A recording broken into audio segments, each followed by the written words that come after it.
The email came in while I was mid-call with our Japan partners, finalizing a deal I'd nurtured for 11 goddamn months. The kind of deal that could have carried our Q4 single-handedly. I was smiling, genuinely, stupidly smiling, when my screen pinged with the subject line, urgent, role termination notification. I didn't open it right away. I thought it was phishing, or a mistake, or maybe some poorly executed April Fool's joke in August. The voice on the other end kept speaking in clipped, polite English, and I kept nodding, and the email just sat there like a quiet little knife waiting to twist. I clicked it open while muting myself. It was real, 2 lines, from the COO, Eric Dentz. Due to structural realignment, your role is now redundant. Please clear your desk by 5 p.m. today. Your final paycheck will be deposited within the next 14 business days. I stared at it. Something under my skin went cold. Not angry, not sad, just quiet. The kind of quiet that comes before a thunderclap. I unmuted. We'll move forward with Tokyo's terms. I'll send the paperwork by end of day, I said, then hung up. They wouldn't be getting that paperwork, not anymore. I walked into the ladies' room, locked the door, looked in the mirror. The reflection stared back, lipstick perfect, blouse still crisp from the morning steam, expression unreadable. Didn't cry, I didn't scream. I just reached into my phone, scrolled to an encrypted folder named Archangel Protocol, and tapped once. A progress wheel spun silently. No dramatic alarms, no crashing sounds, just a system-wide shutdown rolling like a fog over everything they ever thought they owned. Back in my office, I packed slowly, carefully. The things that mattered. The 1922 fountain pen from my grandfather, my old university ID card, stone paperweight shaped like a chess pawn, and the framed photo of my son, now fully grown and stationed overseas, still thinking his mom was just some marketing executive. I didn't take the awards, not the 12 Excellence in Strategy plaques, not the stupid crystal cube engraved with loyalty is leadership, because I wasn't loyal anymore. Outside, the screens began to flicker. First, the main dashboard on floor 6. Then, the analytics war room on 8, and the procurement server froze. The internal comms platform logged everyone out. Slack, Google Drive, SAP. Even the espresso machine in the executive lounge blinked red and went dead. I didn't have to stay to see it all collapse, but I did. Just long enough. And that's when Eric came running, loafers clicking, panic painted on his face like a toddler who lost his mom at Costco. He burst into my office just as I was placing the pawn paperweight in my bag. "The hell did you do?" He barked, voice cracking like a vinyl record left in the sun. I looked up at him calmly. "You said I was redundant, so I removed what was redundant. You think this is funny?" He hissed, slamming his hand on my desk. I stood up slowly. He backed off a step. "No, Eric," I said, "I think it's poetic." And I walked past him. His phone rang as I stepped into the hallway. His voice dropped an octave as he answered, "Yes, I'm aware. No, I don't know how to fix it." He didn't even look at me as I passed. He would, very soon. Because what none of them knew, what no one but me had ever known, was that I didn't just build the digital backbone of this company. I owned it, and buried in those lines of code was a clause. One clause, a trigger, that turned their kingdom into glass. By the time I hit the parking garage, the security team had been mobilized like I was a damn terrorist. 2 fresh-faced guards, either of whom had been alive when I onboarded, tried to politely detain me near the stairwell. One reached for my arm. I didn't flinch. "Ma'am, we've been asked to escort you back upstairs," I cut him off. "No, you've been asked to stall, which means they're scrambling upstairs and don't know what button to push next." He blinked. "Are you threatening the company?" I smiled, slow and deliberate. "No, I already did." Behind me, a faint ding echoed. Elevators were still operational for now. I took the stairs, on principle. By the time I reached my car, I had 47 missed calls. 6 from the same number, legal. 1 from Eric's personal cell, 1 from our Tokyo partner's assistant, already wondering why our server handshake had dropped mid-transmission. Good, let the questions begin. As I pulled out of the garage, I passed a line of panicked executives gathering outside. Phones to ears, suits unbuttoned, confusion thick in the air like pollen during hay fever season.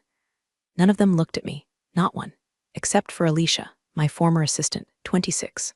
Smart, underpaid, quick with coffee and quicker with code when I let her near the architecture during my sabbatical. She stood on the curb, holding her tablet like a life raft. Our eyes met, and I gave her the slightest nod. She didn't smile, but she didn't look away either, because Alicia knew, not all of it, but enough. Enough to suspect the company's backbone wasn't corporate, it was personal. I drove to the waterfront, my safe space. A battered park bench under a dying maple, half-shadowed by the defunct pier and old graffiti from when this town still had dreams. From there, I watched the ripple begin. First, an investor tweet, sudden outage at Corp, internal breach, then a Reddit thread. Anyone else's company-wide access just vanish. Dev server went cold. Error code 904. And Eric's desperate LinkedIn post. We're currently undergoing a scheduled systems review. Please bear with us. Scheduled my ass. I opened my laptop, launched the encrypted drive, watched the diagnostic dashboard update in real time. Central file system down. CRM core corrupted. HR portal rerouted to offline mirror. Financial servers inert. One red dot blinked, then another, like a reverse constellation spelling out you shouldn't have fucked with the architect. That's when the real calls started. This time, not from the company, no, these were older, hidden numbers, foreign codes, the kind of contacts that didn't exist in any corporate Rolodex. One rang, I answered. A woman's voice, German accented, cold. You pulled it, I did. Is it contained? Yes. For now, there was a pause. You understand the implications if they trace it back. Wrote the protocol, they won't. She hesitated, still, prepare for extraction. If legal routes fail, they'll go personal. I looked out across the water, they already did, and I hung up, because this wasn't just about firing me. This wasn't just corporate betrayal. Eric had poked a hornet's nest without reading the plaque on the hive, and now, he wasn't dealing with a disgruntled former employee. He was dealing with the woman who never once asked for power, because she already had it. Hidden, layered, buried deep, waiting, and now unchained. The breach didn't start with the servers. It started 2 years ago, the moment Eric was promoted to COO and decided his reflection was more important than his foundation. He walked in that day reeking of smug cologne and disruption jargon, talking about leaning out legacy roles and maximizing shareholder trust through operational refinement. Translation: didn't like women over 40 making more money than him, and I made a hell of a lot more. He didn't fire me then. No, Eric was smarter than that. He started slicing at the edges. Took away team budget, restructured reporting lines, replaced my second-in-command with a kid who thought cybersecurity was just changing your Gmail password once a year. Subtle sabotage, death by 1,000 paper cuts. But what he didn't know, I'd seen it before. Not from him, but from Mark Duval, back at Derive Solutions in 09. The same culture-first fraud with shiny teeth and a god complex who tried to erase me and got erased instead, financially, publicly, and by the time I was done, emotionally. That man sends me thank you notes now, from therapy. So when Eric started playing games, I started drawing blueprints. I began building the loop, parallel shadow system that mirrored every department's critical operations, but answered only to me. Think of it like a skeleton key, invisible, undetectable, but if activated, it replaced the primary infrastructure one heartbeat at a time. Why? Because Eric wasn't just incompetent, he was reckless, and one night last October, he proved it. I got a ping on my home terminal, 2:17 a.m. Unauthorized login attempt on the Salary Vault database, source internal, masked IP, but the signature was sloppy, half obscured by a weak VPN trail routed through his assistant's laptop. The Salary Vault holds more than pay stubs. It holds equity vesting data, offer history, severance clauses, and blackmail files. I didn't confront him, yet. I just logged the attempt and adjusted the loop sensors. From that night forward, every keystroke in C-Suite was mirrored, timestamped, and stored, including what I found 3 months later. A backroom memo, stamped confidential, titled Phase 3, Post-Redundancy Compensation Restructure. My name was listed, alongside 4 others, all women, all VPs or higher, all over 45, all marked, sever with cause, minimize liability. No wonder he smiled at me like I was invisible during the last board review. No wonder legal stopped CCing me on compliance briefs. No wonder my budget for team wellness vanished while Eric got a new espresso bar installed next to his office. He was planning a quiet purge, and I planned a louder one, because this wasn't just a vendetta anymore. This was war, and in war, you don't show your weapons. You bury them. Wait, and then detonate when everyone's too busy sipping espresso to notice the ticking sound beneath their feet. 3 hours after I walked out, Eric initiated what they probably called a recovery cascade. I watched it unfold from the comfort of a hotel lounge downtown, 5-star, of course. Company perks, still on my card. They hadn't revoked my access yet. Another oversight. The screen across the bar switched from muted soccer commentary to a breaking news ticker. Major East Coast tech firm hit by internal anomaly. Operations frozen, sources say. I sipped my drink, neat, no ice, refreshed the diagnostics feed. They'd rebooted the core server, which triggered a recursive loop in the mirrored structure I'd built. a loop that simulated success while feeding them digital garbage. On paper, everything looked fine, but inside, it was a spaghetti plate of false access points, echo data, and sandbox traps. I left them chasing ghosts. Meanwhile, Eric called me, finally, blocked number, amateur. I answered with silence. He started talking fast, too fast. I don't know what you think you're doing, but this is corporate sabotage. You're risking lawsuits, prison time. Hell, we can still fix this, Julia. First name, like we were friends. You cleared my desk, I said calmly. Now clear your conscience. I'll pay you personally. Just undo whatever it is you did. Oh, Eric, I said almost sweetly. You think this is about money? He paused. You always thought it was about money. That's why you'll never understand who you're dealing with. I hung up. That's when the text came in from Alicia. Just one sentence, he's panicking. Just asked IT if a full unplug and blow dry would help. I chuckled. Dry, bitter. Then I replied, get the mirror drive out. Step 1, Ravenwake Protocol. You remember the rest. No emojis, no warmth, just trust. Because Alicia wasn't just an assistant. She was the apprentice I never told anyone I had. I trained her in between board meetings, after hours war rooms, and the chaos of layoffs. I'd seen her potential years before she saw it herself. She was cautious, precise, and she never once broke protocol. More importantly, she knew the exit plan. I had built it not just to burn the house down, but to rebuild it under a new name. Eric never knew what Ravenwake meant. That word never appeared in a single server log, board memo, or IT glossary. But Alicia knew, because behind the loop, behind the silent kill switch, behind the misdirection, was the inheritance. The infrastructure I'd quietly carved out and cloaked under dead startups and domain shells for over a decade. Secure, private, portable, and with the right trigger, it would resurrect under a new entity, one where the clients followed me, not the brand. I didn't need to beg for relevance. I'd engineered it. They just hadn't realized yet that when they cut me loose, they actually unhooked themselves from their own spine. And the clock was ticking, because tomorrow morning, the Tokyo contract was set to expire, and I was the only one who could renew it, and this time I'd be signing under my name. Tokyo didn't wait long. At exactly 9:01 a.m. their time, 8:01 p.m. mine, I received the encrypted message through the secondary channel we'd used during political unrest in 21. One word, broken. Replied, not broken. Unplugged. Interested? The reply came 4 minutes later attached to a PDF, a letter of intent, direct, unfiltered, addressed to me. They weren't married to my old company, they were married to my brain, my architecture, my system of fail-safes that let them operate during typhoons while every other supplier crumbled. Now they were offering to shift the entire contract. No middlemen, no Eric, no delay. I closed the file. At that moment, settle. My hands didn't shake, but my heart did that strange lurch it used to do right before presentations that decided if we made payroll or shut down half a continent. It wasn't relief. It was arrival. Alicia called 30 minutes later, burner line. Voice tense but controlled.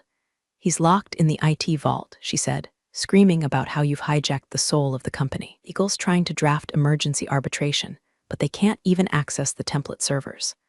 I leaned back in my seat. Perfect. Initiate phase 2, she hesitated. Julia, this'll burn everything. The internal archives, the board files, even my own history. I know, because it had to be clean. Untouchable.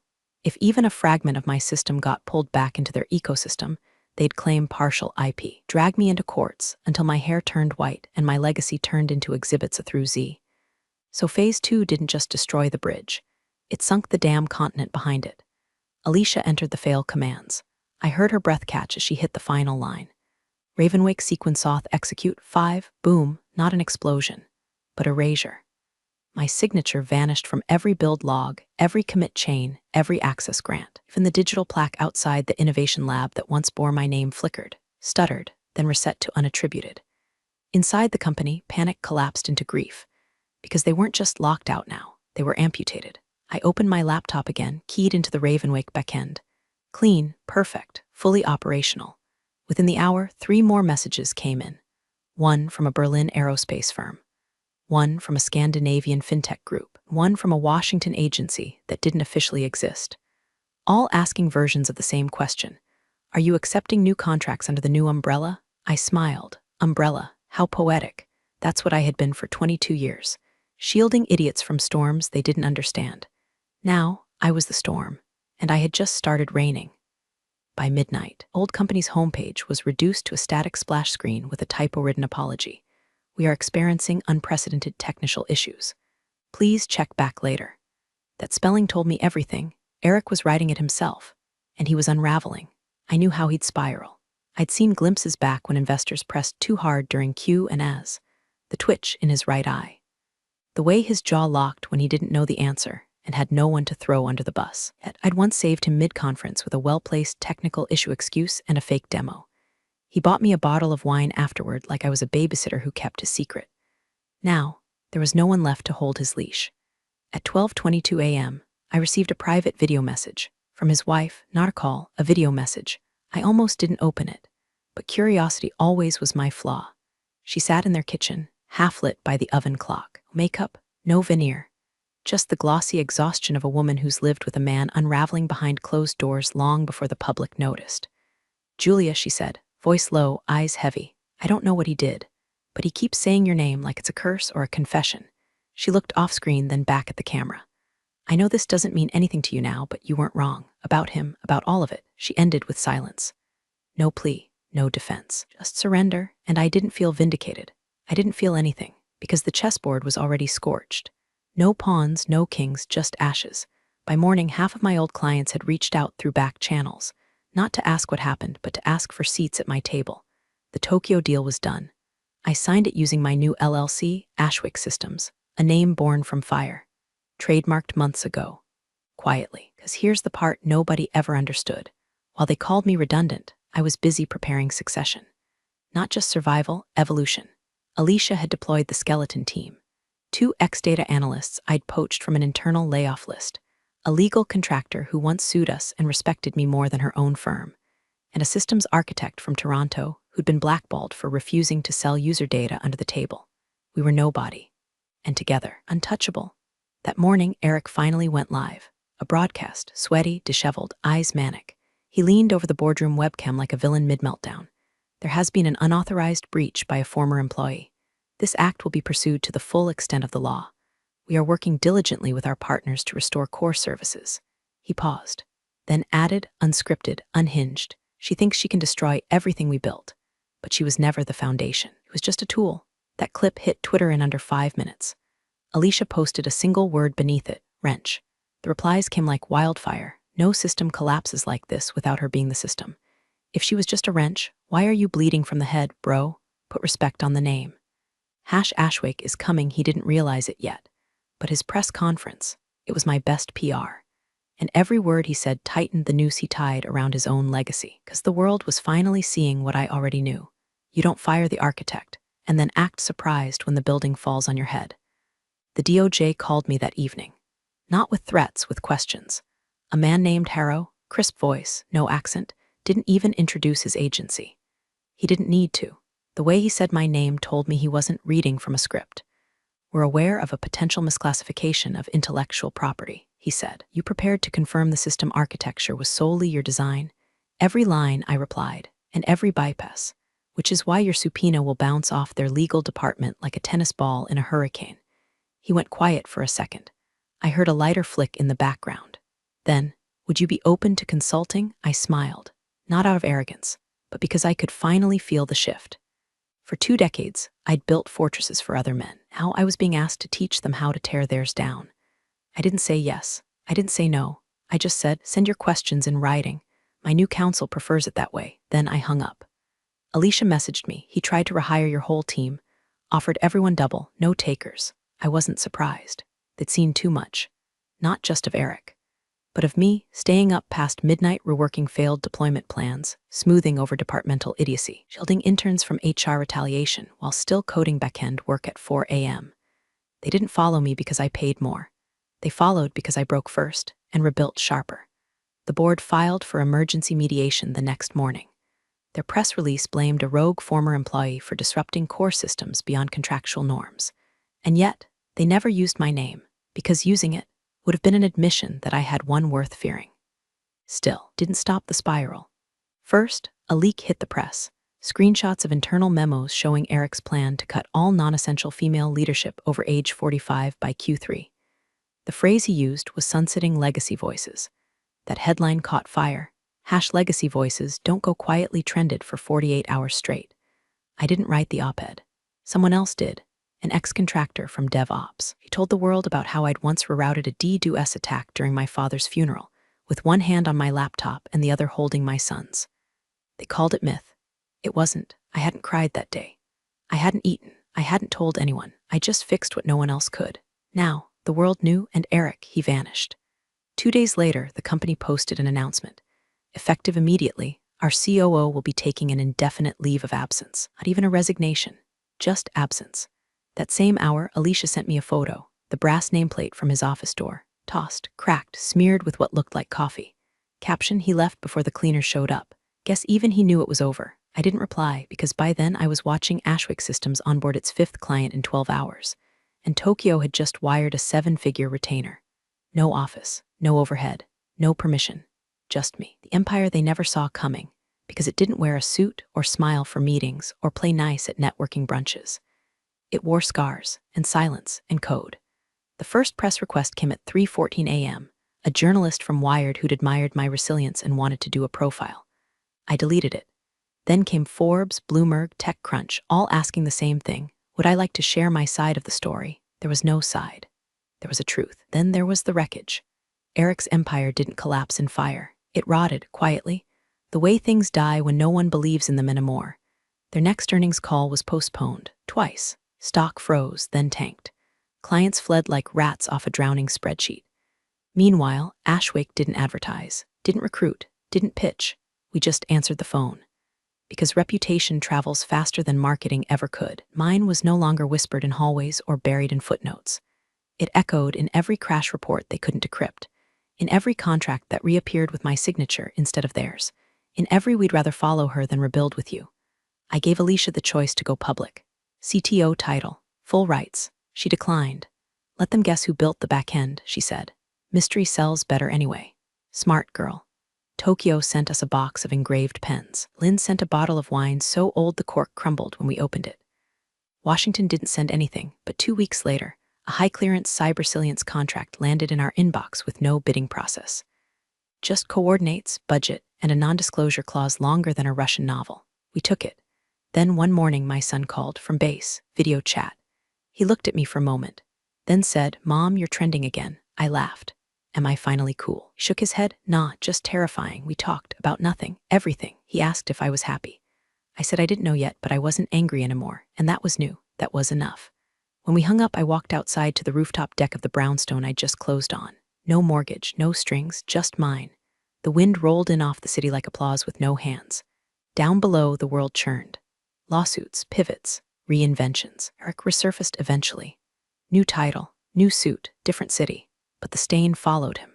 Because while he might have buried the scandal under NDAs and hush bonuses, he could never bury the one fact that haunted him. He didn't get outsmarted by a rival. He got outlived by the redundant one. And I didn't just walk away with revenge. I walked away with the blueprint, the keys, the kingdom, and no intention of letting anyone else hold the gate again.